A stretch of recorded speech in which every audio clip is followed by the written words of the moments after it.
भगवान राधा कृष्ण के चरणारविंदों में शतकोटि नमन बंदन।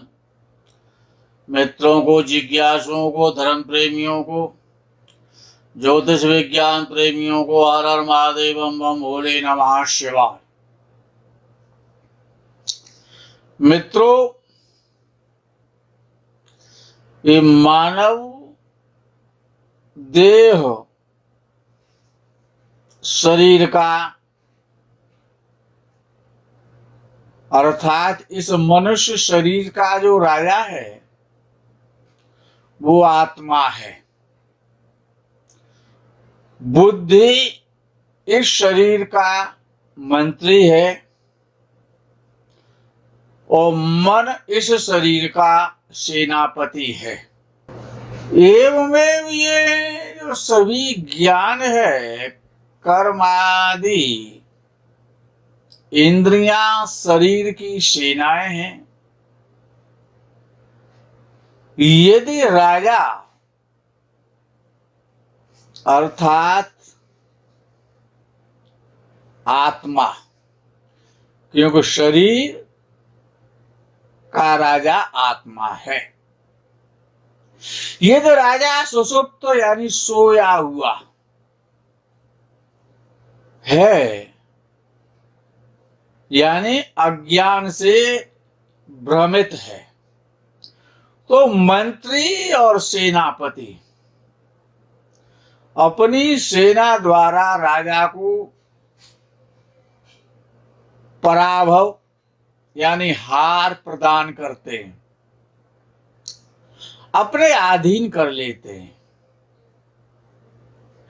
यदि राजा विवेकशील हो, आत्मा ही तो राजा है, यदि आत्मा विवेकशील हो तथा अपने राजा होने का उसको ज्ञान हो जाए, तो ये बुद्धि बल द्वारा मन को वश में करके अनैतिक क्रियाओं से बचकर सांसारिक अव्यावहारिक कामनाओं का हनन कर सकता है।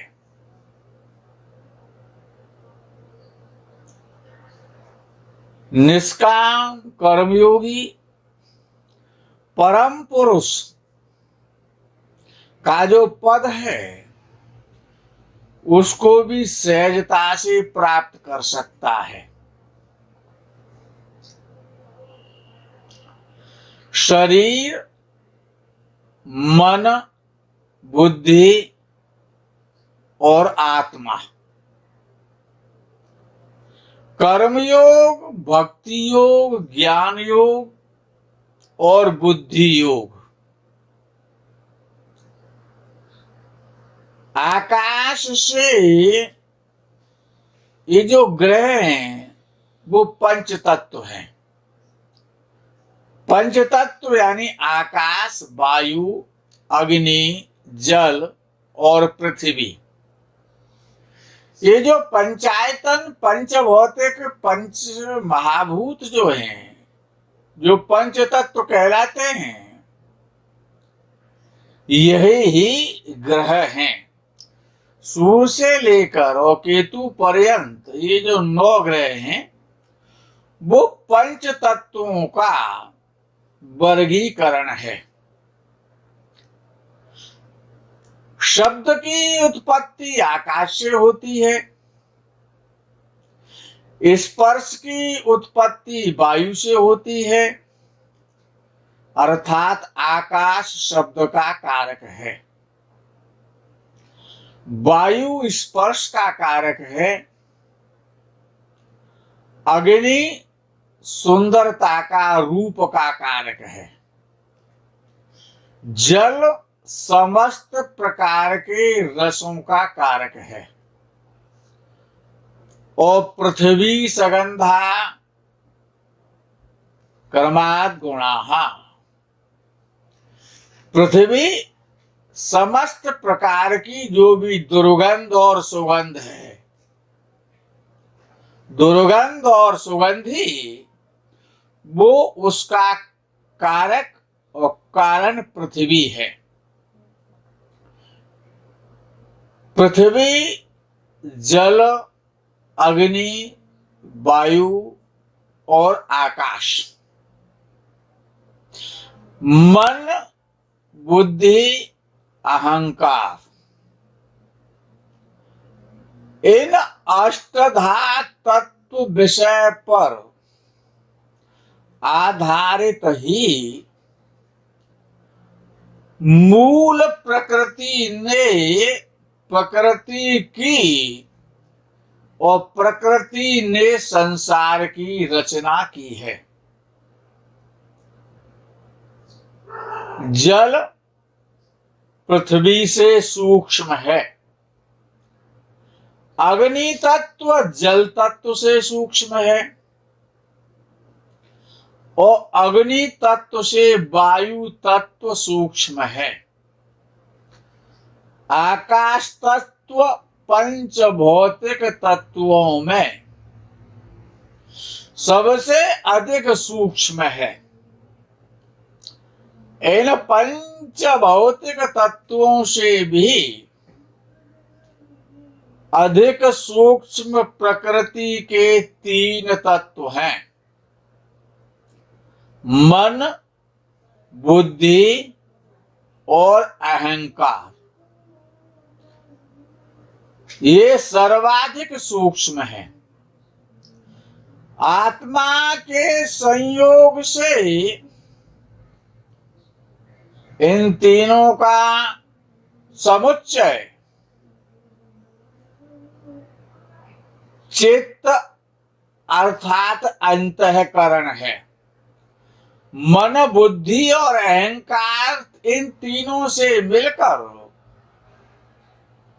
जिसे चित्त कहा जाए या अंतःकरण का निर्माण होता है। मन आकाश तत्व से भी अधिक सूक्ष्म है, बुद्धि मन से भी अधिक सूक्ष्म है और अहंकार बुद्धि से भी अति सूक्ष्म है।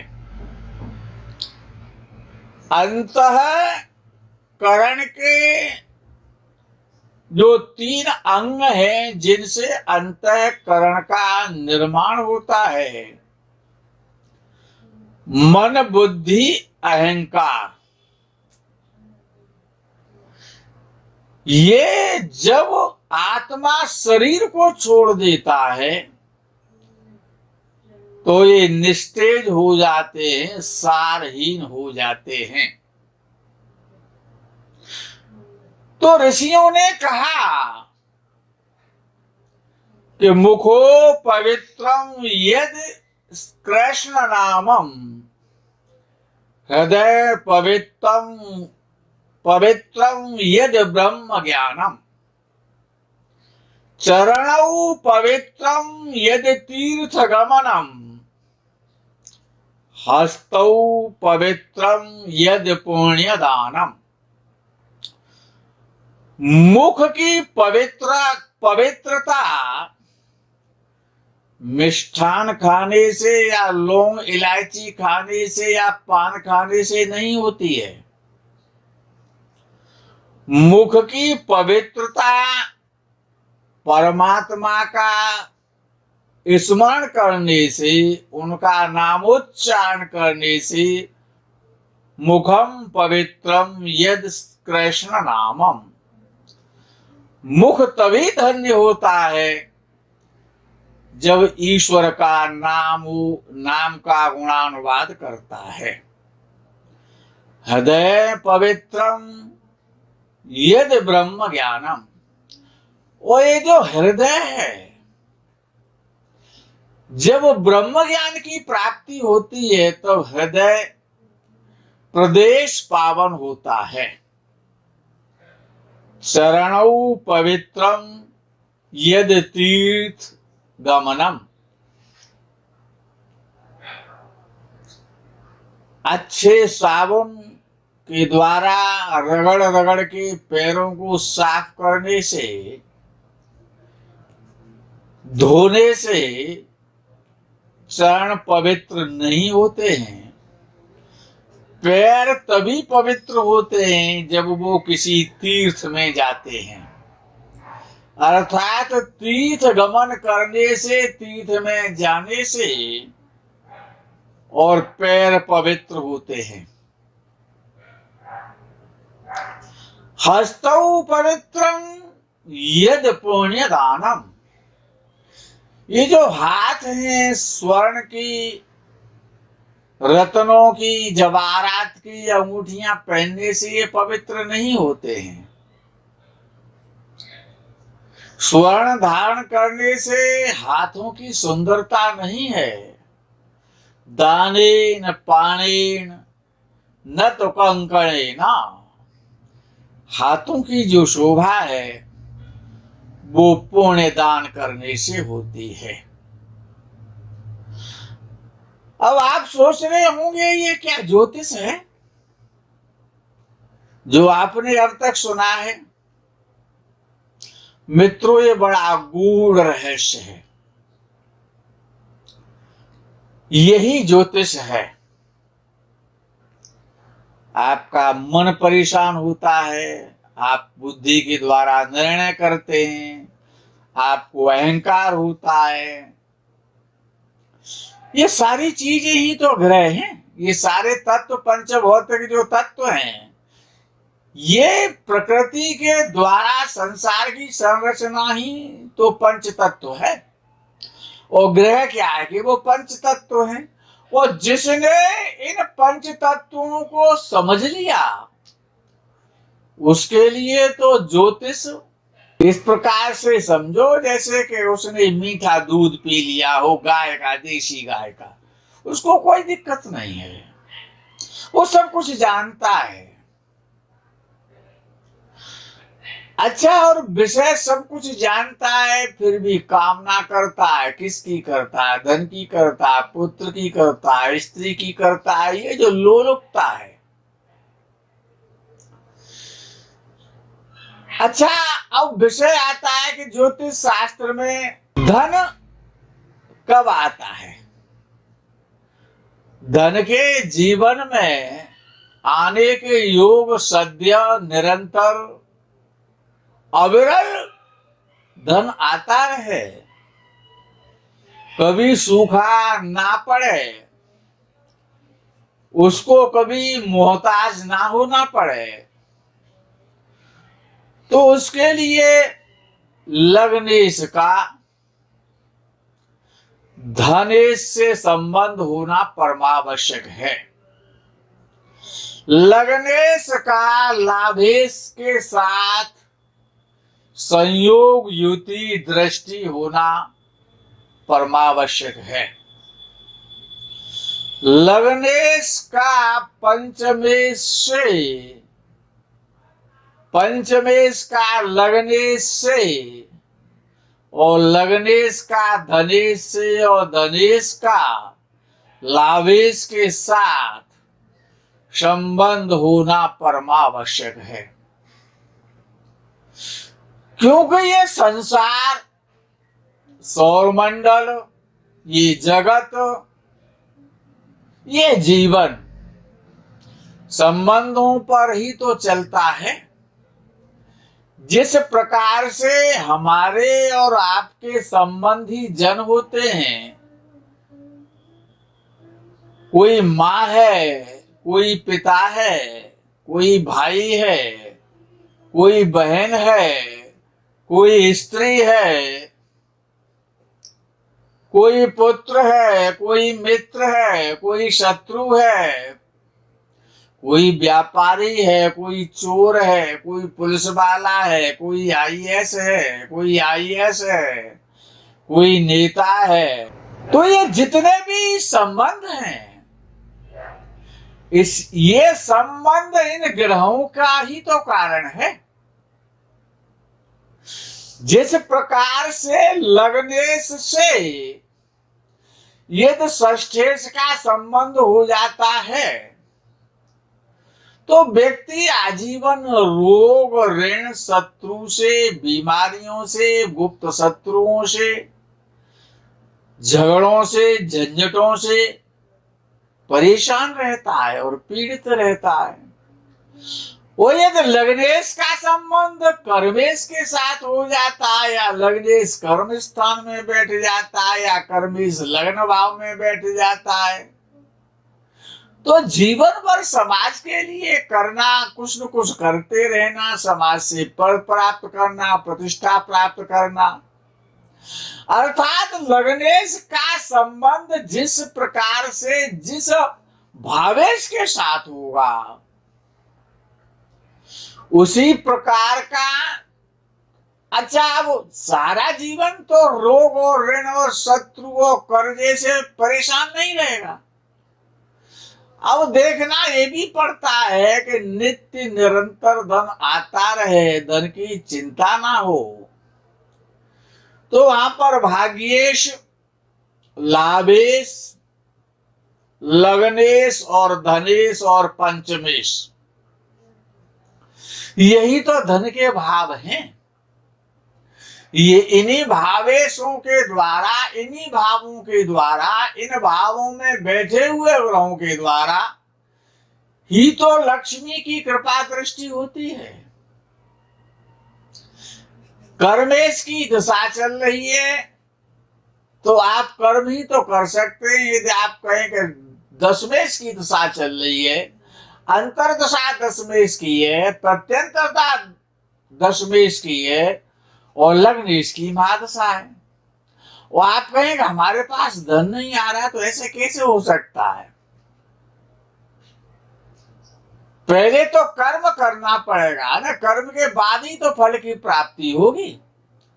इसीलिए तो कर्म स्थान के बाद लाभ स्थान आता है जो समस्त प्रकार की प्राप्ति करवाता है। इसीलिए 11वें भाव का नाम लाभ स्थान है, यानी समस्त प्रकार के फलों की प्राप्ति होना। अब लाभेश से और लाभ स्थान में जितने ग्रहों का संबंध बन जाएगा और जिस प्रकार के ग्रहों का संबंध बन जाएगा उसी प्रकार से तो उस समय उस दशा काल में ही तो लाभ होगा। अष्टमेश की दशा चल रही है और आप ये कहते हैं, या कोई ये सोचता है कि धन स्थान का स्वामी अष्टम भाव में बैठा है, या अष्टम भाव का स्वामी धन भाव में बैठा है, या षष्ठ भाव का स्वामी धन भाव में बैठा है, या धन भाव का स्वामी षष्ठ भाव में बैठा है, और ऐसा व्यक्ति धन से पीड़ित ना हो, ऐसा कैसे हो सकता है? अर्थात जब धन भाव का दुष्ट भावों के भावेशों के साथ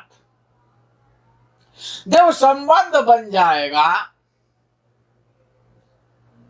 तो धन अवरुद्ध हो जाएगा,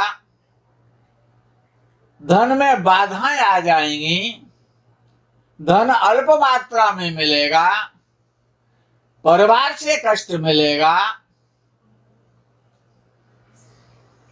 अर्थात तीसरे भावेश की, द्वादश भावेश की, द्वादशेश की, षष्ठेश की, चतुर्थेश, अच्छा चतुर्थेश तो कर्म तो नहीं कराता है, लेटे रहो, बैठे रहो, आराम से सुख के साथ में जीवन यापन करो, यही तो सिखाता है। अर्थात यदि कर्मेश का और चतुर्थ स्थान में बैठ जाना, चतुर्थ के साथ में, तो ऐसा व्यक्ति क्यों कर्म करेगा? दशमेश का और चतुर्थेश का चतुर्थ भाव में या दशम भाव में संयोग हो जाना तो बड़ा श्रेष्ठ योग है। बड़े सुख के साथ में, आराम के साथ में, आनंद के साथ में जीवन यापन होगा। मित्रों, ये विषय बड़ा गंभीर है। ज्योतिष अपने में एक साइंस है, विज्ञान है। हजारों हजार ऋषि रूपी वैज्ञानिकों की खोज है। इसको समझना इतना सरल और आसान नहीं है। इसीलिए आपके जीवन में कब क्या होने वाला है, अपने जन्म पत्रिका को देखते रहना चाहिए। स्वयं देख ले। अब तो बहुत सारे सॉफ्टवेयर आप डाउनलोड कर लेते हैं, उनके द्वारा अपनी कुंडली का निरीक्षण और परीक्षण। ज्योतिष नाम का जो विज्ञान है, जो साइंस है, हमारे पूर्वजों की जो परिश्रम रूपी जो धरोहर है, ये धरोहर का हम सही रास्ते पर, सही मायने में, सही समय पर यदि सदुपयोग करते हैं तो ज्योतिष विज्ञान किसी को नोटों को बंडल तो नहीं देता है, लेकिन अनेकानेक नोटों के बंडलों को बचा सकता है। आपकी समस्याओं का समाधान कर सकता है। तंत्र के द्वारा, मंत्र के द्वारा, रत्न के द्वारा, रंगों के द्वारा, तमाम प्रकार के ऋषियों ने उपाय लिखे हैं और उन उपायों में वैदिक साधना है, तंत्र साधना है, मंत्र साधना है। ये जितनी भी साधनाएं हैं, उनमें से कोई सी साधना यदि आप जीवन में करते रहेंगे तो ये संसार के जो क्लेश हैं उनका समाधान अपने आप होता रहेगा। साधना कौन सी करनी चाहिए? किस व्यक्ति को तंत्रोक्त साधना करनी चाहिए, किस व्यक्ति को वेदोक्त साधना करनी चाहिए, किस व्यक्ति को स्वर शास्त्र की साधना करनी चाहिए, किस व्यक्ति को किसकी साधना करनी है, यही तो आपका जन्म पत्र बताएगा।